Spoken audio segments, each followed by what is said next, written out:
আসসালামু আলাইকুম ওয়া রাহমাতুল্লাহি ওয়া বারাকাতুহু। আলহামদুলিল্লাহি নাহমাদুহু ওয়া নাস্তাঈনুহু ওয়া নাস্তাগফিরুহু ওয়া নু'মিনু বিহি ওয়া নাতাওয়াক্কালু আলাইহি ওয়া নাউযু বিল্লাহি মিন শুরুরি আনফুসিনা ওয়া মিন সাইয়্যাতি আ'মালিনা।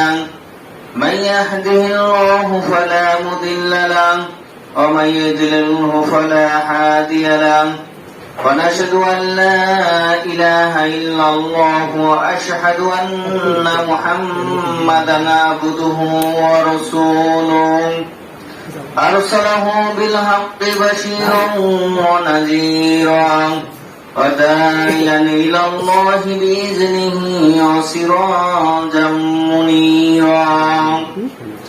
أما بعد فإن الحديث كتاب الله وخير الهدي هدي محمد صلى الله عليه وسلم. شر الأمور محدثاتها وكل محدثة بدعة وكل بدعة ضلالة وكل ضلالة في النار. أعوذ بالله من الشيطان الرجيم. بسم الله الرحمن الرحيم. সমস্ত প্রশংসা আল্লাহর জন্য, যিনি আমাদেরকে সৃষ্টি করেছেন। শান্তি বর্ষিত হোক মুহাম্মদুর রাসূলুল্লাহ সাল্লাল্লাহু আলাইহি ওয়াসাল্লামের উপরে। সকলে বলি সাল্লাল্লাহু আলাইহি ওয়াসাল্লাম। সম্মানিত দিনদার মুসলিম ভাই ও বোনেরা, আজকে জুমার খুতবার সংক্ষিপ্ত আলোচনার বিষয় হচ্ছে ঈমান ভঙ্গের কারণ। যদিও কথাটা অনেকের কাছে নতুন মনে হতে পারে, আবার অনেকের কাছে জানাশোনা আছে যে ঈমান ভঙ্গেরও কারণ আছে। সম্মানিত দিনদার মুসলিম ভাই ও বোনেরা, যদি আমরা ঈমান ভঙ্গের কারণ নিয়ে আলোচনা করতে চাই, তাহলে সর্বপ্রথম আমাদের ঈমানের বিষয়ে জানতে হবে। আর এই ঈমানের বিষয় যদি জানতে হয়, তাহলে আমাদেরকে কুরআনুল কারীমের ছোট্ট একটা সূরা আল্লাহ সুবহানাহু ওয়া তাআলা নাজিল করেছেন, ওই সূরা সম্পর্কে আগে আমাদেরকে জানতে হবে। তারপরে আমাদেরকে ঈমান ভঙ্গের কারণ বা ঈমান নিয়ে কথা বলতে হবে। সম্মানিত দিনদার মুসলিম ভাই ও বোনেরা, আল্লাহ সুবহানাহু ওয়া তাআলা যে ছোট্ট একটা সূরা নাজিল করেছেন, আমরা অনেকেই জানি, সেটা হচ্ছে সূরা আসর। সূরা আসরে আল্লাহ সুবহানাহু ওয়া তাআলা চারটি বিষয়ের কথা বলেছেন, যে চারটি বিষয় নিয়ে যদি কোনো ব্যক্তি গবেষণা করে এবং চারটি বিষয় পালন করে, তাহলে ওই ব্যক্তি ক্ষতির মধ্যে নিমজ্জিত নেই। সম্মানিত দিনদার মুসলিম ভাই ও বোনেরা, আল্লাহ সুবহানাহু ওয়া তাআলা বলতেছেন ওয়াল আসরে, সময়ের কসম। পৃথিবীতে আল্লাহ সুবহানাহু ওয়া তাআলার মাখলুক সৃষ্টি অনেক কিছু রয়েছে। আল্লাহ সুবহানাহু ওয়া তাআলা তার বান্দাদের জন্য সময়টাকে এমন গুরুত্বপূর্ণ মনে করেছেন, যার কারণে এই সূরার প্রথমেই আল্লাহ সুবহানাহু ওয়া তাআলা কসম করেছেন সময়ের। কিসের কসম করেছেন? সময়ের। তো আল্লাহ সুবহানাহু ওয়া তাআলা সময়ের কসম করার সাথে সাথে বলতেছেন ইন্নাল ইনসানা লাফি খুসরিন, প্রত্যেকটা মানুষ ক্ষতির মধ্যে নিমজ্জিত। প্রত্যেকটা মানুষ ক্ষতির মধ্যে নিমজ্জিত। এখানে নবী, রাসূল, আলেম, ওলামা, পীর, মাশায়েখ, আলেম, জালেম, কাদের নাম ধরে বলেছেন? কারো নাম ধরে বলেন না। আল্লাহ সুবহানাহু ওয়া তাআলা কি বলেছেন? ঢালাও ভাবে বলেছেন যে সবাই ক্ষতির মধ্যে নিমজ্জিত। সবাই কিসের মধ্যে নিমজ্জিত? ক্ষতির মধ্যে নিমজ্জিত। আল্লাহ সুবহানাহু ওয়া তাআলা সবাইকে ঢালাও ভাবে ক্ষতির মধ্যে নিমজ্জিত বলার পরেই আশার আলো দেখিয়েছেন।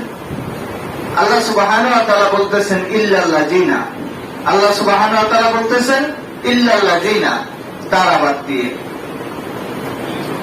কারা বাদ দিয়ে? এক নম্বর বিষয় হচ্ছে আমানু, যারা ঈমান আনয়ন করেছে, যারা কি করেছে, ঈমান আনয়ন করেছে। 2 নম্বর বিষয় হচ্ছে, তো 2 নম্বর কাজ হচ্ছে আমাদের সলে করতে হবে। 3 নম্বর কাজ হচ্ছে ওয়াতাওয়াসাউ বিল হাক্কি, মানুষকে হকের প্রতি দাওয়াত দিতে হবে, হকের প্রতি আহ্বান করতে হবে। হক বলতে কি বুঝি আমরা? আল্লাহ সুবহানাহু ওয়া তাআলা কুরআনুল কারীমে যা নাযিল করেছেন, রাসূল সাল্লাল্লাহু আলাইহি ওয়াসাল্লাম আমাদেরকে যে হাদিস দিয়ে গেছেন, এগুলোর প্রতি মানুষকে আহ্বান করতে হবে, মানুষকে সৎ কাজ যেটা আছে ওই কাজেই আহ্বান করতে হবে, সালাতের দিকে আহ্বান করতে হবে, ভালো একটা কাজের জন্য আহ্বান করতে হবে, মানুষকে উপকার করার জন্য আহ্বান করতে হবে। অর্থাৎ কুরআনুল কারীমে এবং হাদিসে যত প্রকার ভালো কাজের কথা বলা হয়েছে ওই ভালো কাজের দিকেই আহ্বান করতে হবে। তাহলে কি হবে? ওয়াতাওয়াসাউ বিল হাক্কি, এটার কি হবে? প্রয়োগ করা হবে। 4 নম্বর বিষয় হচ্ছে ওয়াতাওয়াসাউ বিস সবরি, মানুষকে ধৈর্য ধারণ করার জন্য আহ্বান করতে হবে, মানুষকে ধৈর্য ধারণ করার জন্য আহ্বান করতে হবে। আজকে দেখা যায় আমাদের আশেপাশে অনেক মানুষ অনেক বিপদে পড়ে যায়, আর এই বিপদে পড়ে গেলেই মানুষ বেশিরভাগ সময় হাহুতাশ করতে থাকে। তখন তাদেরকে কি করতে হবে?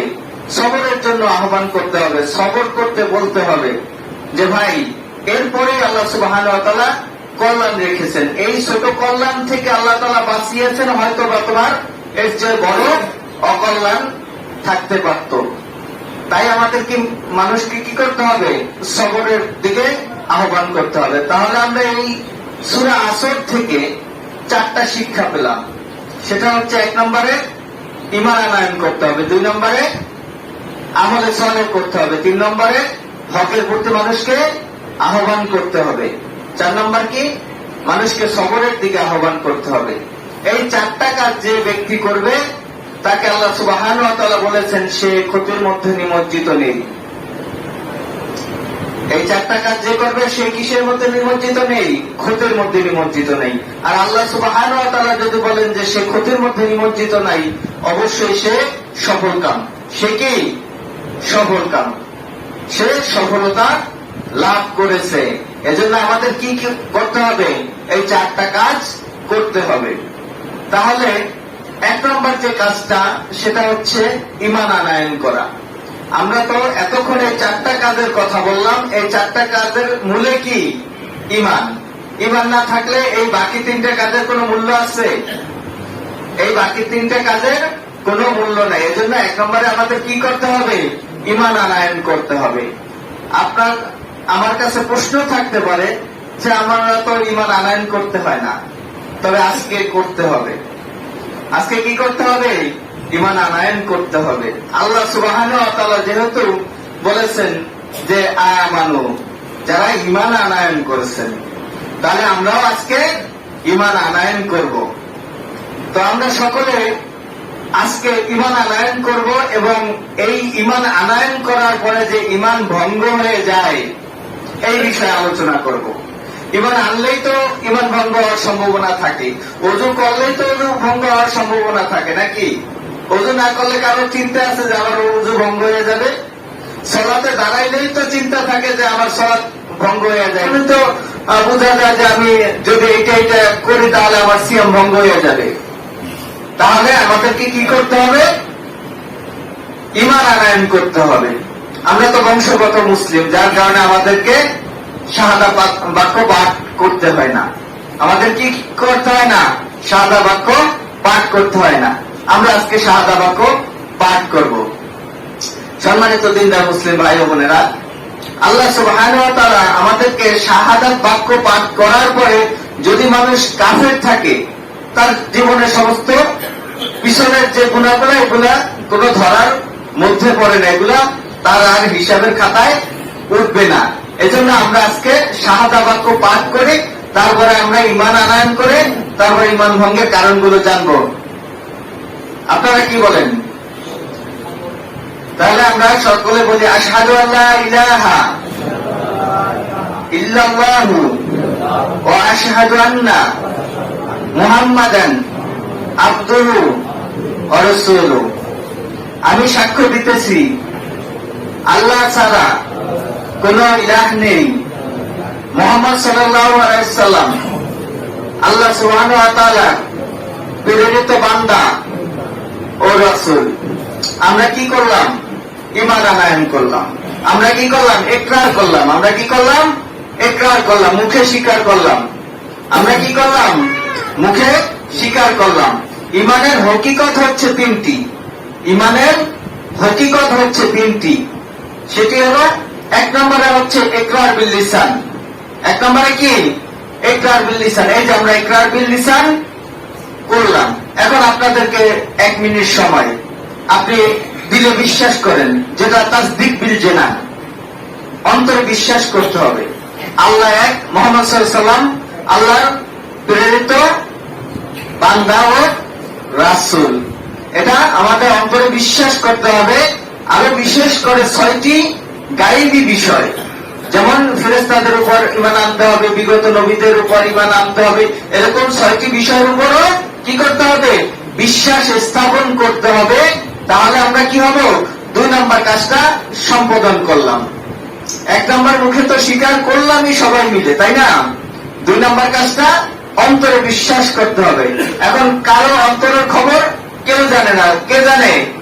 আল্লাহ জানে। আল্লাহ তাআলা বলতেছেন সূরা বাকারায় যে ইন্নী আ'লামু গায়বাস সামাওয়াতি ওয়াল আরদি ওয়া আ'লামু মা তুবদুনা ওয়া মা কুনতুম তাকতুমুন। আসমান জমিনের উপরে নিচে, মানুষের ভিতরে বাহিরে কি হয় না না হয় কে জানে? একমাত্র আল্লাহ সুবহানাহু ওয়া তাআলা ছাড়া কেউ জানে না। অতএব আমরা যে অন্তরে বিশ্বাস করেছি এটা কে জানে? আল্লাহ জানে। তাহলে একটু সামনে আগাই বসি। আল্লাহ রাসূল সাল্লাল্লাহু আলাইহি ওয়াসাল্লাম বলছেন যে ইজা তাকাররাব ইলাইয়া শিবরান তাকাররাবতু ইলাইহি জিরান ওয়া মান আতানি ইয়ামশি। আল্লাহ রাসূল সাল্লাল্লাহু আলাইহি ওয়াসাল্লাম বলতেছেন যে আল্লাহর দিকে 1 বিঘাত আগায়, আল্লাহর রহমত তার দিকে 1 হাত আগায়। যে আল্লাহর দিকে হেঁটে হেঁটে আগায়, আল্লাহর রহমত তার দিকে কি করে? দৌড়ে দৌড়ে আগায়। এজন্য আপনারা কি করবেন? সব সময় আগাইয়ে বসার চেষ্টা করবেন। তাহলে আমরা যেটা বলতে, ঈমানের হকিকত 2 নম্বরটা। 1 নম্বরটা কি গেল? ইকরার বিল লিসান, মুখে স্বীকার করা। 2 নম্বরটা হচ্ছে তাসদিক বিল জানান, অন্তরে বিশ্বাস করা। 3 নম্বরটা খুব কঠিন কাজ। এই দুইটা একদম জায়গায় ক্লিয়ার। সবাই বিশ্বাস করছি না? আমরা সবাই করছি না? তাহলে এই দুইটা জিনিস আমাদের জায়গায় ক্লিয়ার হয়ে গেছে। 3 নম্বরটা হচ্ছে আমাল বিল আরকান, আমাদের পরিণত করা, কাজে পরিণত করা। আল্লাহ সুবহানাহু ওয়া তাআলা কুরআনুল কারীমে যা বলেছেন এবং যা রাসূল সাল্লাল্লাহু আলাইহি ওয়াসাল্লাম নিয়ে এসেছেন সেই অনুযায়ী জীবন পরিচালনা করা এবং আল্লাহ সুবহানাহু ওয়া তাআলার ইবাদত করার মাধ্যমেই আমরা কি করতে পারি?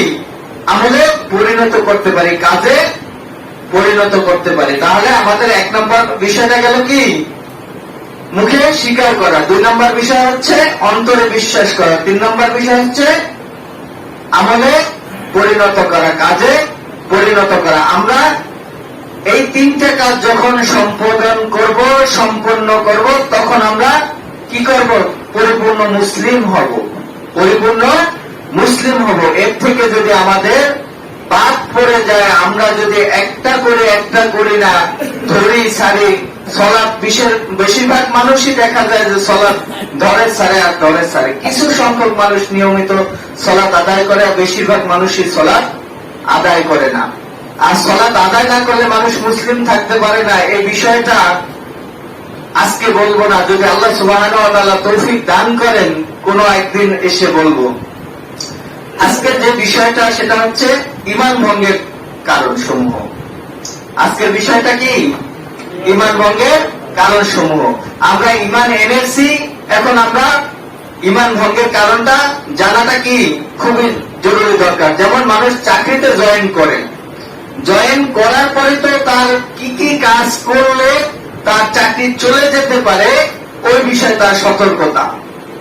তেমনি ঈমান আনয়ন করার পরে আমার ঈমানটা কিভাবে কেটে যাবে, কিসের মাধ্যমে আমার ঈমানটা কেটে যেতে পারে, এইটা হচ্ছে তারপরে। আজকে আমরা ঈমান আনয়ন করেছি, এরপরে আমরা জানবো ঈমান ভঙ্গের কারণগুলো। ঈমান ভঙ্গের 1 নম্বর কারণ হচ্ছে শিরিক করা। ঈমান ভঙ্গের 1 নম্বর কারণ কি?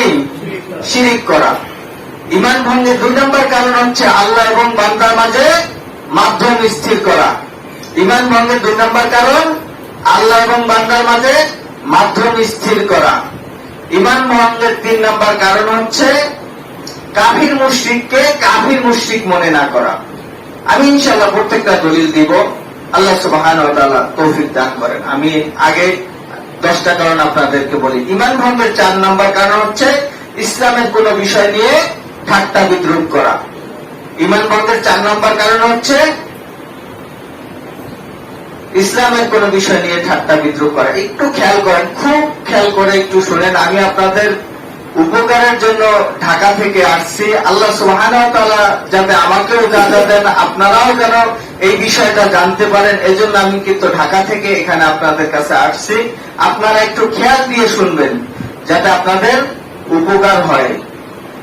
তাহলে ঈমান ভঙ্গের 4 নম্বর কারণ ইসলামের কোন বিষয় নিয়ে ঠাট্টা বিদ্রুপ করা।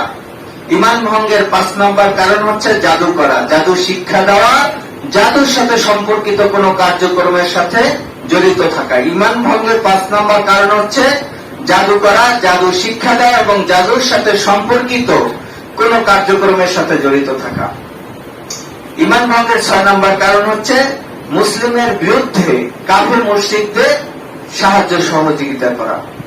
ঈমান ভঙ্গের 6 নম্বর কারণ হচ্ছে মুসলিমের বিরুদ্ধে কাফির মুশরিকদেরকে সাহায্য সহযোগিতা করা। ঈমান ভঙ্গের 7 নম্বর কারণ হচ্ছে মুহাম্মদ সাল্লাল্লাহু আলাইহি ওয়াসাল্লামের আনিত দ্বীনের কোন একটি বিষয়কে অপছন্দ করা। ঈমান ভঙ্গের 7 নম্বর কারণ হচ্ছে মুহাম্মদ সাল্লাল্লাহু আলাইহি ওয়াসাল্লামের আনিত দ্বীনের কোন একটি বিষয়কে অপছন্দ করা। ঈমান ভঙ্গের 8 নম্বর কারণ হচ্ছে আল্লাহ সুবহানাহু ওয়া তাআলার সৃষ্টির মধ্যে কাউকে আল্লাহ সুবহানাহু ওয়া তাআলার মতো করে ভালোবাসা। আল্লাহ সুবহানাহু ওয়া তাআলার সৃষ্টির মধ্যে কাউকে আল্লাহ সুবহানাহু ওয়া তাআলার মতো করে ভালোবাসা। ঈমান ভঙ্গের 9 নম্বর কারণ হচ্ছে আল্লাহ সুবহানাহু ওয়া তাআলার সংবিধানের চেয়ে, কুরআনুল কারীমের সংবিধানের চেয়ে অন্য কারো সংবিধানকে উত্তম মনে করা। ঈমান ভঙ্গের 10 নম্বর কারণ হচ্ছে আল্লাহ সুবহানাহু ওয়া তাআলার দ্বীন থেকে মুখ ফিরাইয়া নেওয়া। ঈমান ভঙ্গের 10 নম্বর কারণ হচ্ছে আল্লাহ সুবহানাহু ওয়া তাআলার দ্বীন থেকে মুখ ফিরাইয়া নেওয়া। সম্মানিত দিনদার মুসলিম ভাই ও বোনেরা, ঈমান ভঙ্গের যে 10টা কারণ, এই 10টা কারণের 1 নম্বর কারণ হচ্ছে শিরিক করা। শিরিক কথার শাব্দিক অর্থ হচ্ছে অংশীদারিত্ব। শিরিক কথার শাব্দিক অর্থ হচ্ছে অংশীদারিত্ব। 100% জমিনের যদি 100 ভাগের 1 ভাগ যদি কেউ মালিক হয় বা তার কাছে বিক্রি করে দেওয়া হয়, তাহলে ওই 100% জমিনের 100 ভাগের 1 ভাগ মালিক হচ্ছে যার কাছে বিক্রি করে দেওয়া হয়েছে সে। তার মানে সেও ওই 100%-এর 100 ভাগের 1 ভাগের অংশীদার। তাই শিরিক কথার শাব্দিক অর্থ হচ্ছে অংশীদারিত্ব। ইসলামী শরীয়তে আল্লাহ সুবহানাহু ওয়া তাআলার সাথে তার যে খাস বিষয়গুলো আছে, সেই বিষয়গুলো নিয়েই অংশীদারিত্ব সাব্যস্ত করাই হচ্ছে ইসলামী শরীয়তের শিরিক। সম্মানিত দিনদার মুসলিম ভাই ও বোনেরা, শিরিকের ব্যাপারে আল্লাহ সুবহানাহু ওয়া তাআলা কুরআনুল কারীমের অসংখ্য আয়াত নাযিল করেছেন। কুরআনুল কারীমের বেশিরভাগ আয়াত যদি এখানে বলতে যাই তাহলে এক জুমায় শেষ হবে না। অতএব আমি সংক্ষিপ্ত করে যে গুরুত্বপূর্ণ কয়েকটি আয়াত বলবো, সেটা হচ্ছে শিরিক যদি কোনো ব্যক্তি করে আল্লাহ সুবহানাহু ওয়া তাআলার সাথে, তার এই শিরিকের গুনাহ আল্লাহ সুবহানাহু ওয়া তাআলা মাফ করবেন না। এই বিষয়ে আল্লাহ সুবহানাহু ওয়া তাআলা সূরা নিসার 116 নম্বর আয়াতে এই মর্মে বলতেছেন, ইন্নাল্লাহা লা ইয়াগফিরু আন ইউশরাকা বিহি ويغفر ما دون ذلك لمن يشاء ويشرك بالله فقد ضل ضلالا بعيدا আল্লাহ সুবহানাহু ওয়া তাআলা বলতেছেন ইন্নাল্লাহা লা ইয়াগফিরু আইয়ুশরাকা বিহি আল্লাহ সুবহানাহু ওয়া তাআলা সাথে যে অংশীদার সাব্যস্ত করবে আল্লাহ সুবহানাহু ওয়া তাআলা তাকে মাফ করবেন ওয়াইশরিক বিল্লাহি ফাকাদ দাল্লা দালালান বাঈদা আল্লাহ সুবহানাহু ওয়া তাআলা বলতেছেন এই শিরকের গুনাহ যে করবে সে গোমরাহ হয়ে যাবে, সে পথভ্রষ্ট হয়ে যাবে, সে দলালা হয়ে যাবে।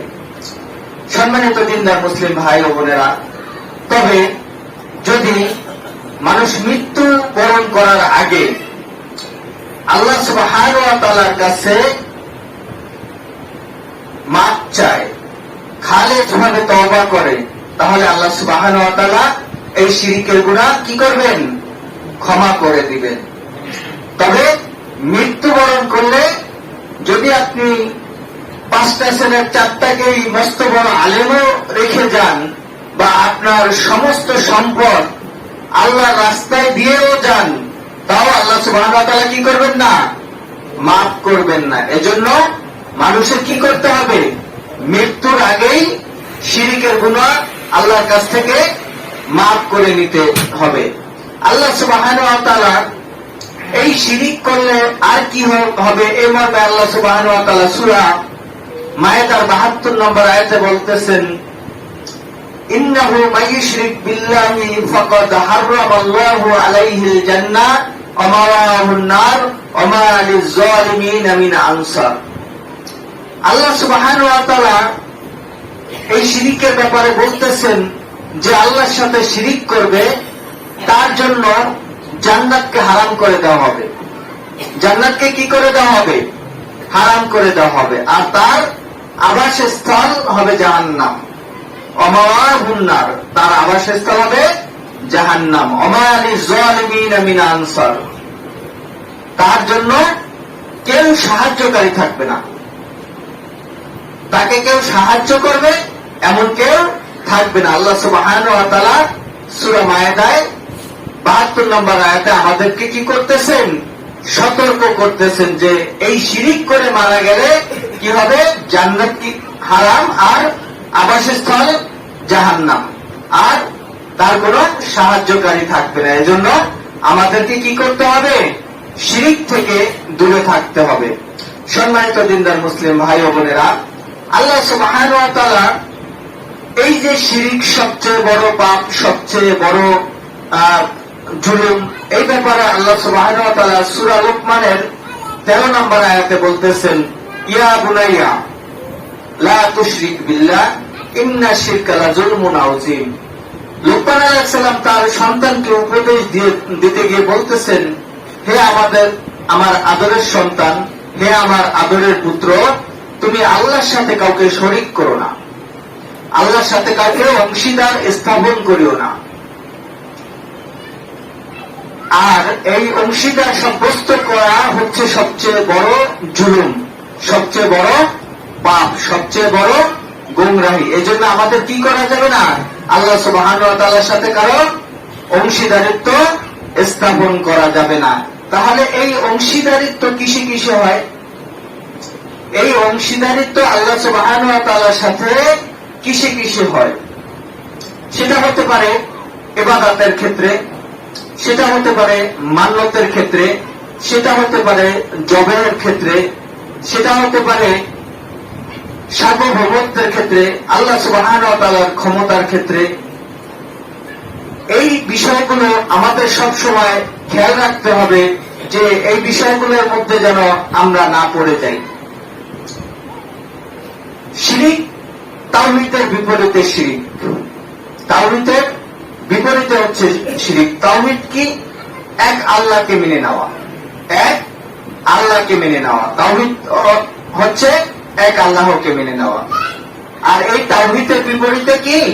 শিরিক।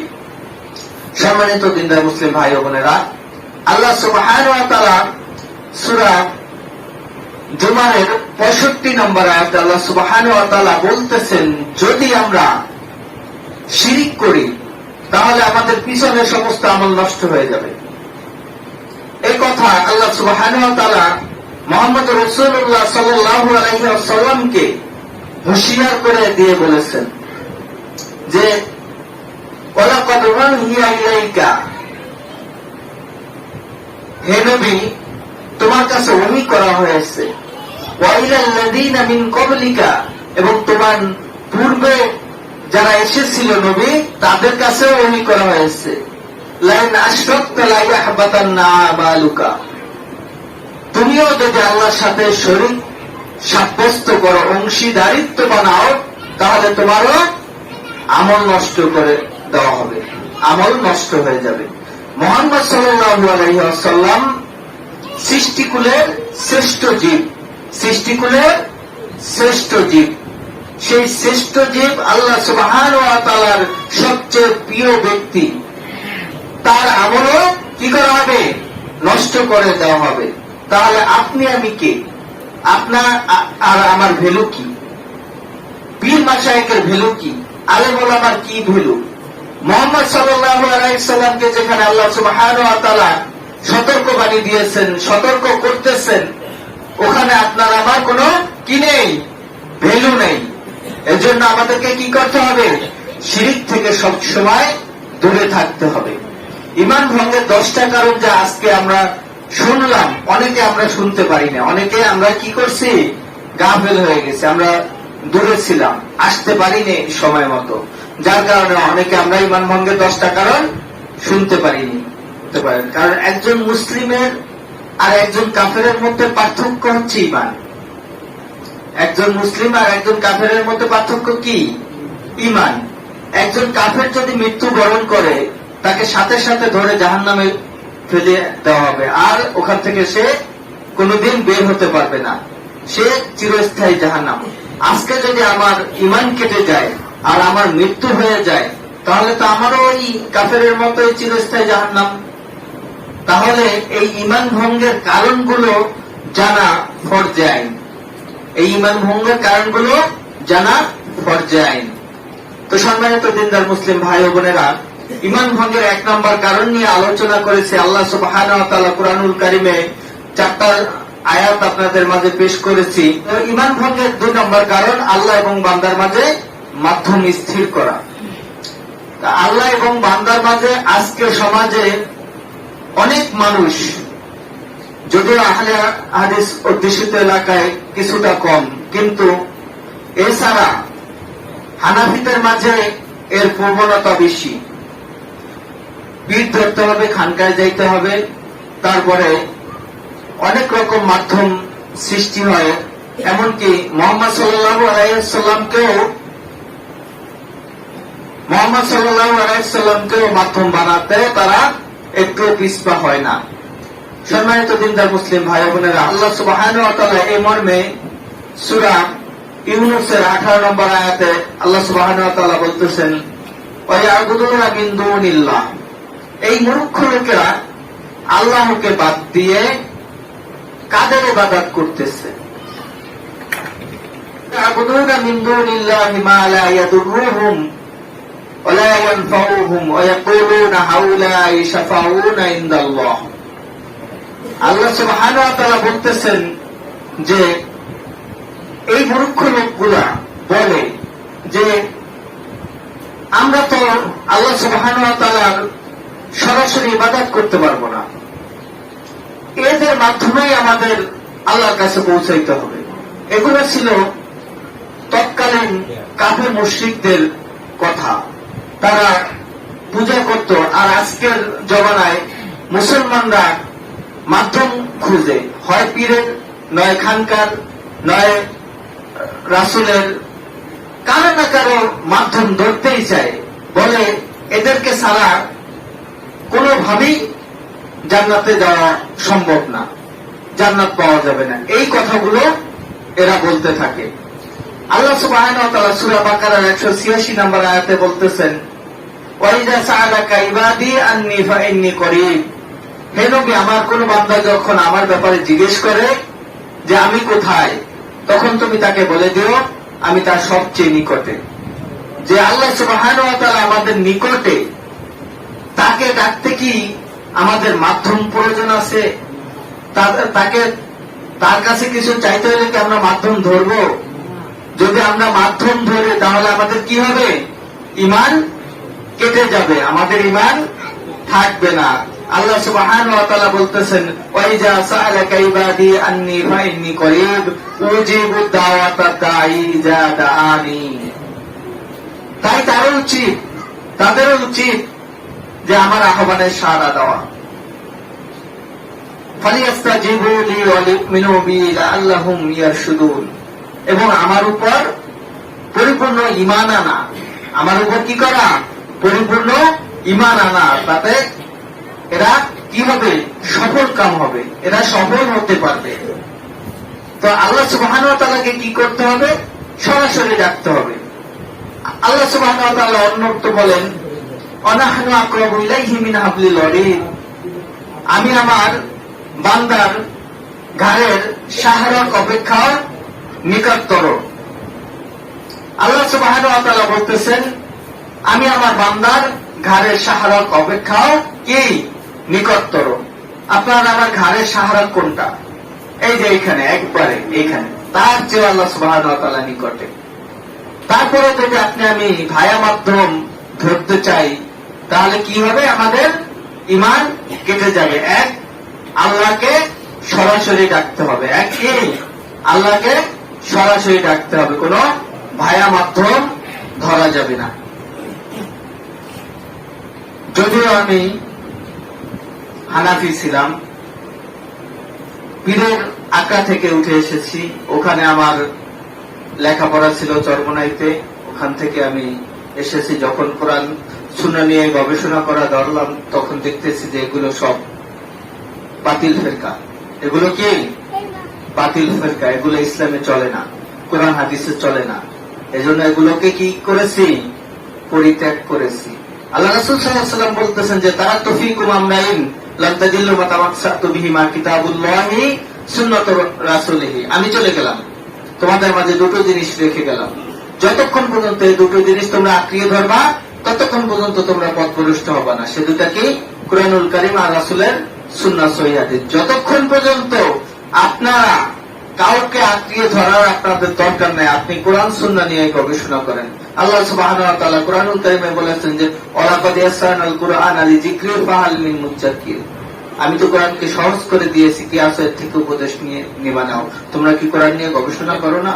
আপনি আমি কয়দিন কোরআন নিয়ে বসেছি, কয়দিন কোরআন নিয়ে গবেষণা করেছি। আল্লাহ সুবহানাহু ওয়া তাআলা বলতেছেন কোরআনুল কারীম সহজ করে দিয়েছেন, আর আপনি বলতেছেন যে ওই থাকে আছে, তুমি বাবা থাকেই থাকো, তোমার থাক দিয়ে আর নামানো হবে না।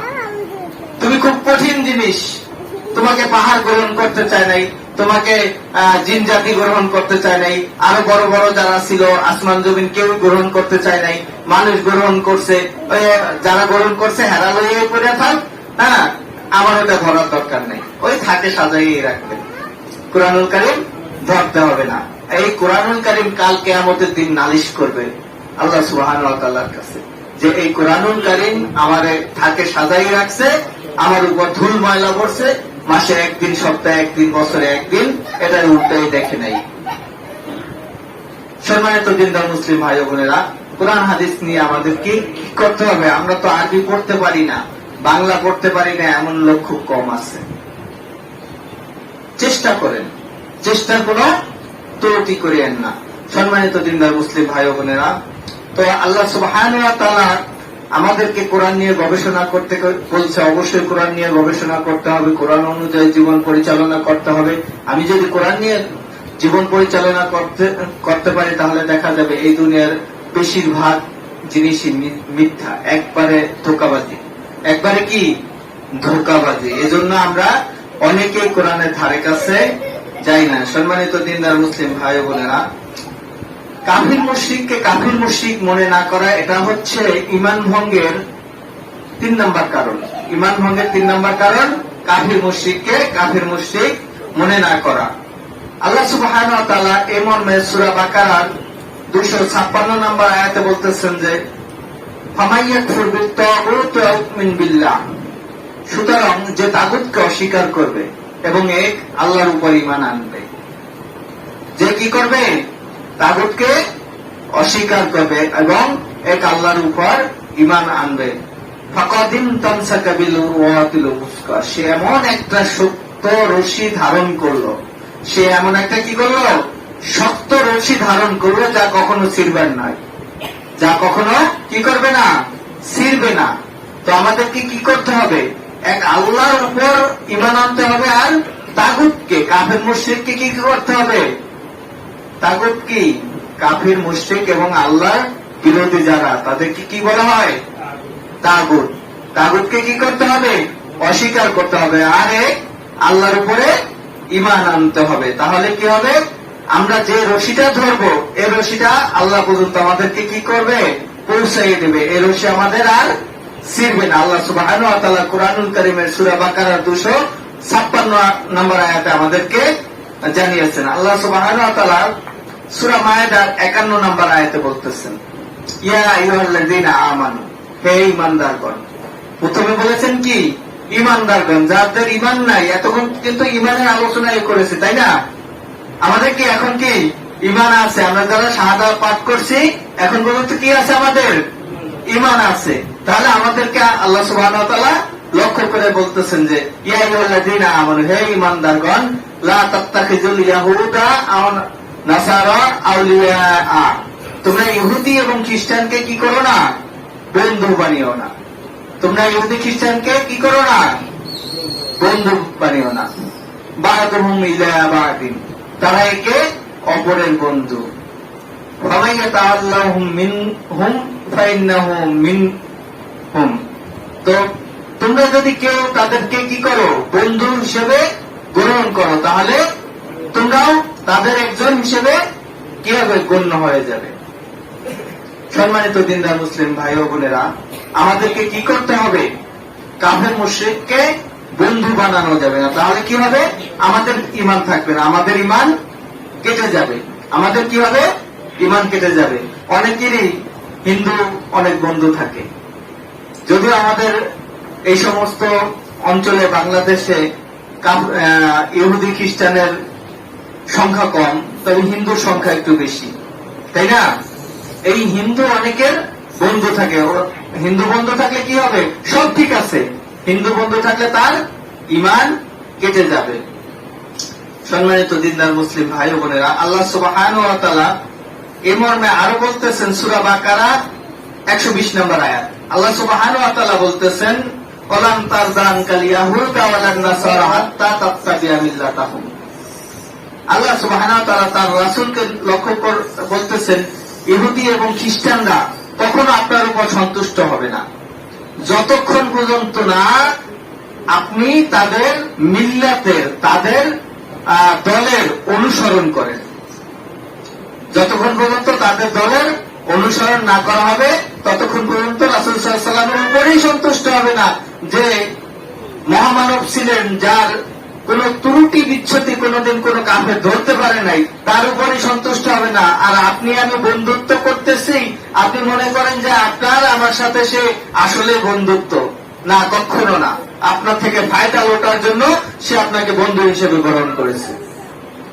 আপনার কাছ থেকে কি করার জন্য, ফায়দা লোটার জন্য, তার উপকার হওয়ার জন্য, আপনার কাছ থেকে সে কিছু পাবে এই আশা সে আপনাকে বন্ধু বানিয়েছে। নইলে আপনার অন্তর থেকে সে ঘৃণা করে, সে ঘৃণা করে। আপনি তো মুসলমানের বাচ্চা, আপনি তো ঘৃণা করেন না, আপনি তো তাদের সাথে বন্ধুত্ব করেন।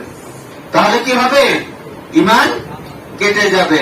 সম্মানিত দিনদার মুসলিম ভাই ও বোনেরা, ঈমান ভঙ্গের 4 নম্বর কারণে আল্লাহ সুবহানাহু ওয়া তাআলা বলতেছেন, ইসলামের কোন বিষয় নিয়ে ঠাট্টা বিদ্রুপ করা। আজকে আমাদের সমাজে ইসলামের বিষয়গুলো নিয়ে ঠাট্টা বিদ্রুপ হয় কিনা। বলতেছে যে নামাজ না পড়লে কি হবে, ঈমান ঠিক আছে। নামাজ না পড়লে কি হবে, ঈমান ঠিক আছে। দাড়ি না রাখলে কি হবে, ঈমান ঠিক আছে। হ্যাঁ, আপনি দাড়ি রাখতে পারেন না, এটা অন্য বিষয়, বা আপনি রাখতেছেন না, রাখবেন আশায় আছেন, এটা অন্য বিষয়। কিন্তু যদি বলেন যে দাড়ি না রাখলে ঈমান ঠিক আছে, তাহলে আপনার ঈমান কেটে গেছে।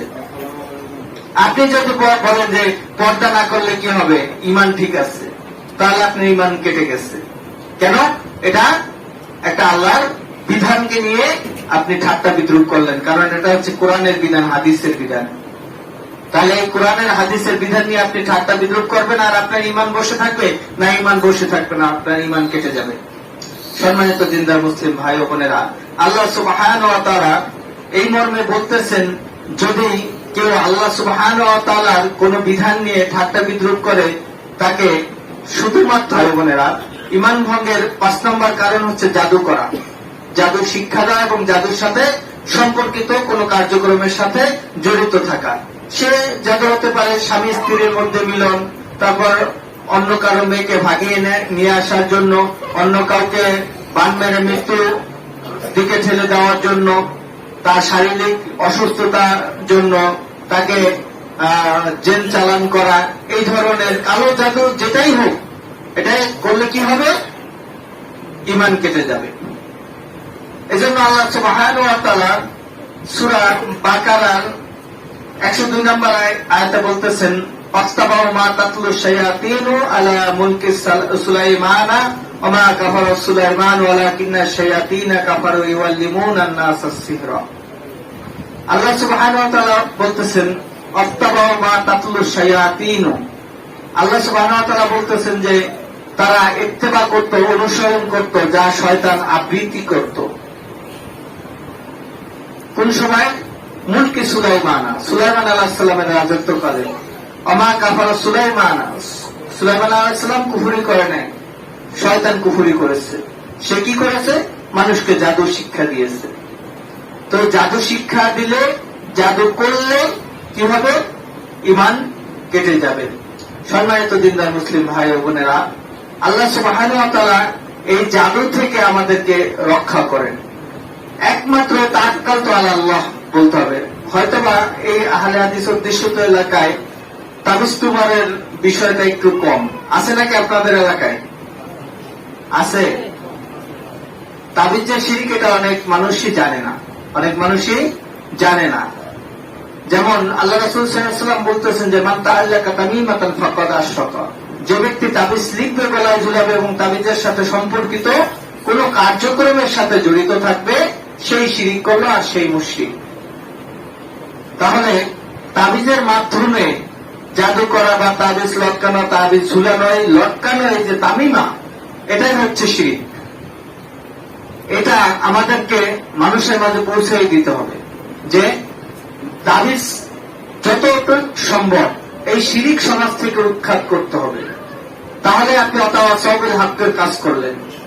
তাহলে কি করলেন? আপনি অতাওয়াসবিল হকের কাজ করলেন। নাহলে আপনি প্রথম লাইনেই স্টপ হয়ে গেলেন। আল্লাহ সুবহানাহু ওয়া তাআলা কিন্তু সূরা আসরে যে 4টা বিষয়ের কথা বলেছেন, এই 4টাই কিন্তু পালন করতে বলেছেন। তাহলে এই ক্ষতির মধ্যে নিমজ্জিত নাই। তার 1 নম্বরে ঈমান তো আনয়ন করা হয়েছে, ঈমান অনুযায়ী আমরা চলতেছি। 2 নম্বরটা হচ্ছে আমলে সলেহ করতে হবে। ঈমান আনার পর আমলে সলেহ করতে হবে। তারপরে হচ্ছে অতাওয়াসবিল হক, মানুষকে হকের প্রতি আহ্বান করতে হবে, হকের প্রতি দাওয়াত দিতে হবে। অতাওয়াসবিস সবর, 4 নম্বরটা কি? মানুষকে সবরের প্রতি আহ্বান করতে হবে। আজকে থেকে আমরা হিসাব করি আমাদের সারা দিনে 24 ঘন্টায় আমাদের এই 4টা কাজের কয়টা কাজ করা হয় আর কয়টা বাদ যায়। এরকম 24 ঘন্টার পর 1 সপ্তাহ দেখবো আমরা যে এই 1 সপ্তাহের মধ্যে আমরা কয়জনকে বলছি চলেন ভাই সালাতে যাই। আপনার যে ক্ষমতাশালী একটু অনুরোধ করেন, না পারলে একটু পায়ে ধরেন, আখের গুছাইতে তো হবে, মৃত্যুর পরে কিছু সামানা তো নিয়ে যেতে হবে, তাই না?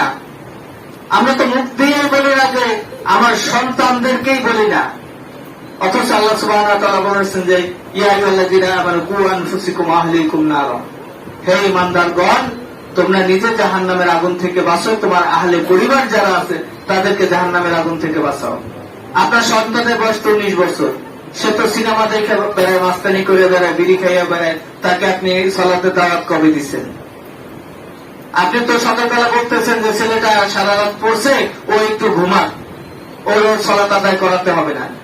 এখন আপনার ঘরে আগুন লেগে গেল, আপনার ছেলের ঘুম লইয়াই থন, ঘুমের মধ্যেই থাক, ও ঘুমের মধ্যেই মারা যায়, তা তো করবেন না। আপনার জীবন দিয়ে হলে ছেলে তুলে আনবেন, আপনার ঘরে যে অলরেডি আগুন লেগে আছে এটা আপনার খেয়াল নাই। আপনি ছেলেরা বলেন না যে আসো সলাতে যাই, সলাত না আদায় করলে তোমার ভাত বন্ধ, তুমি বিড়ি খেলে তুমি আমার ঘরে ঢুকতে পারবা না, তুমি কোনো মেয়ের উত্তপ্ত করলে তোমার আমার ঘরে তোমার জায়গা নেই। আপনি যদি একটু নালিশ করে যে আপনার ছেলে তো মুখ মেরে দেখে ইফটিজিং করছে, আপনি একটু মুসকে আসবেন, ছেলে বড় হয়েছে, এরকমই তো। আপনি কখনো সৌভাগ্যের কাজ করলেন? আপনার সংসারের যে আপনার ছেলে মেয়ে আহলে পরিবার তাদের কিন্তু আপনি নিয়ন্ত্রণ করতেছেন না, আপনি তো চেষ্টা করতেছেন ওরা বড় হয়েছে ওরা বুঝে না। যতক্ষণ পর্যন্ত আপনার আয়ত্তে আছে ওর সমস্ত দায়ভার আপনার। আপনার ছেলে মেয়ে বড় হইলে উপযুক্ত হইলে তাকে বিবাহ দেন, না হলে সে যত গুনার কাজ করবে এই গুনার অংশীদারিত্ব আপনি নিতে হবে, এই অংশীদার আপনি হবেন। আপনি বলতেছেন যে আমার ছেলে আগে হোক, প্রতিষ্ঠিত হোক, তারপরে ছেলের বিয়ে করাবো। ওদিক তো কত মেয়ের কত সর্বনাশ করতেছে, ঘুরে ঘুরে বেড়াইতেছে, এটা করতেছে সেটা করতেছে, তাতে কোনো ক্ষতি হয় না। আগে প্রতিষ্ঠিত হইতে হবে, তারপর তাকে বিয়ে করাইতে হবে। আর আল্লাহ রাসূল সাল্লাল্লাহু আলাইহি ওয়াসাল্লাম বলছেন যে কোন মেয়ে এক ঘর থেকে আরেক ঘরে আসলে তার রিজিক বেড়ে যায়, তার সংসারে বরকত হয়, তার সংসারের উন্নতি হয়। আর আপনি বলতেছেন যে না, সে আগে প্রতিষ্ঠিত হোক তারপরে তারে বিয়ে করাবো না, এরকম করেন না। ছেলে উপযুক্ত হলে তাকে বিবাহ করান, মেয়ে উপযুক্ত হলে তাকে বিবাহ দিয়ে দেন, দেরি করবেন না। দেরি করলে যে গুনাহ হবে সে গুনাহ কি অংশীদার আপনারা হতে হবে। দিন বুঝেন, ইসলাম বুঝেন, কোরআন হাদিস মানার চেষ্টা করেন, আল্লাহকে ভয় করেন, জাহান্নামের কথা স্মরণ করেন, মৃত্যুর পর যে একটা জীবন আছে এই জীবনের কথা একটু ভাবেন, তাহলে সবকিছু পরিষ্কার হয়ে যাবে। দুনিয়াটা খেলতামাশার না, দুনিয়াটা হচ্ছে কামাইয়ের জায়গা। যে রোজগার করে নিয়ে যেতে পারবে সেই সফল কাম, আর যে রোজগার করে নিয়ে যেতে পারবে না তার জন্য ভয়াবহ শাস্তি অপেক্ষা করতেছে। স্থায়ী শাস্তি, অস্থায়ী না। সম্মানিত দিনদার মুসলিম ভাইয়েরা, আমি আল্লাহ সুবহানাহু ওয়া তাআলা ঈমান ভঙ্গের যে 6 নম্বর কারণ সেটা হচ্ছে কাফির মুশরিকদের সাহায্য সহযোগিতা করা। সেটা হতে পারে মুসলমানের বিরুদ্ধে, সেটা হতে পারে তাদের, হ্যাঁ এখানে একটা কথা আছে, সেটা হচ্ছে কোন কাফির মুশরিক যদি অভুক্ত থাকে তাদেরকে আপনি খাবার দিয়ে সাহায্য করতে পারবেন। তারা পূজা করবে, তারা তাদের বিয়ের অনুষ্ঠান করবে, গান বাজনা করবে, তাতে আপনি সাহায্য সহযোগিতা করতে পারবেন না। করলে কি হবে? ঈমান কেটে যাবে। আজকে তো সমাজে দেখা যায় যে আমাদের মুসলিম এক ভাইয়ের সাথে আমার দ্বন্দ্ব আছে, কাফেরের সাথে তার সাথে দ্বন্দ্ব লেগে গেছে, আমি তার সাথে পারলাম না, আমি কাফেরকে গিয়ে সাহায্য সহযোগিতা করলাম। এমন আছে কিনা? আছে কিনা? তাহলে আমাদের কি হবে? ঈমান সূরা আল ইমরানের 85 নম্বর আয়াতে বলতেছেন, ওমাইয়াবতাগি গায়রাল ইসলাম দীনান ফালা ইয়াকবালা মিনহু ওয়া হুয়া ফিল আখিরাতি মিনাল খাসিরিন।